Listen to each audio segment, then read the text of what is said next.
He treated her like a queen. She was offered to a human as punishment, but the alien council chamber was silent, except for the heavy breathing of the chained woman standing in the center. Her wrists were bound with iron bands, her head lowered so that her dark, silver-threaded hair concealed her face. The guard shoved her forward. She stumbled, catching herself before falling to her knees. The council's leader rose, his voice echoing across the vast hall. "For your crimes against the Empire," he declared, "you are hereby stripped of title, cast out from your people, and offered to human." All eyes turned toward me. I was a human. My name is Kale, a soldier who fought in the wars between our races. I had been captured years ago, but earned my freedom by doing the impossible, saving the very people who had once hunted me.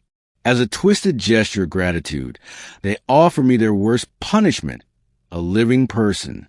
The woman they handed me was no ordinary prisoner. She was a princess.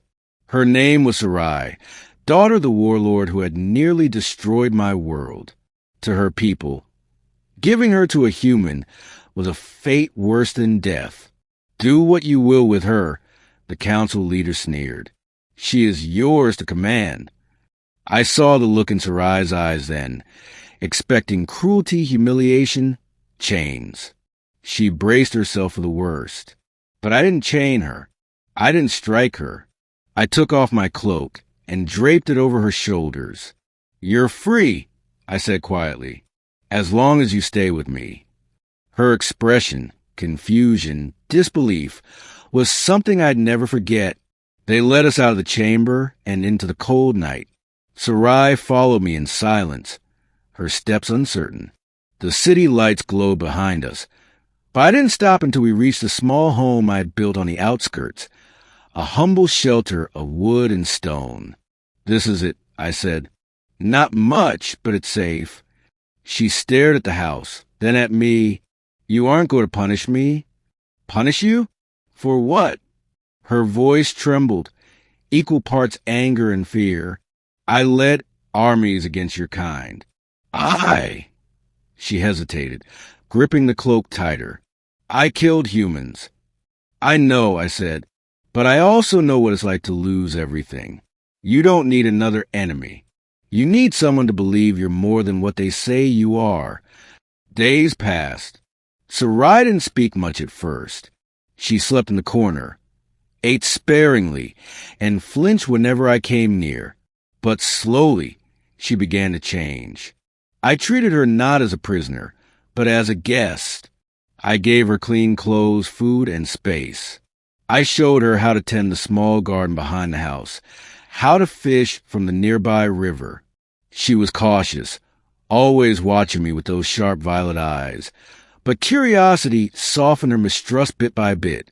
One evening, as the sun dipped behind the hills, I caught her standing on the porch, staring at the horizon. "Why are you doing this?" she asked quietly. "Doing what?"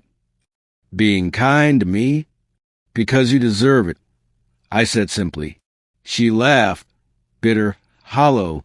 "I don't deserve anything. Not after what I've done." I stepped beside her. "Then let me show you that you can start over."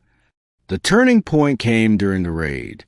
A group of mercenaries, former soldiers loyal to her father, attacked a village one night, seeking revenge against me for siding with the council. Fire lit the sky, screams echoing in the distance. I grabbed my sword and ran toward the chaos. Sarai followed, unarmed but fearless. "Stay back," I shouted as I clashed with the first attacker. "No," she yelled, grabbing a fallen spear. "I won't watch you die for me." Side by side we fought. She moved like lightning, every strike precise, every motion graceful.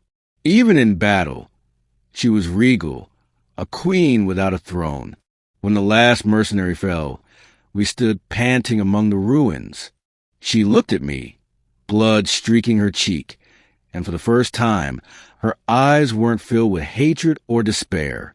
They were filled with something else. Gratitude.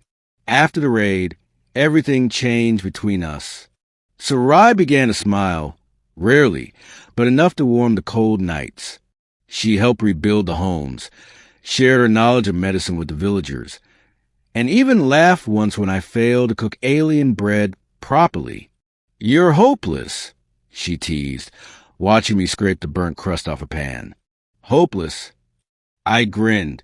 "You didn't even know how to start a fire 2 weeks ago." "That's different," she retorted, trying to hide her smirk.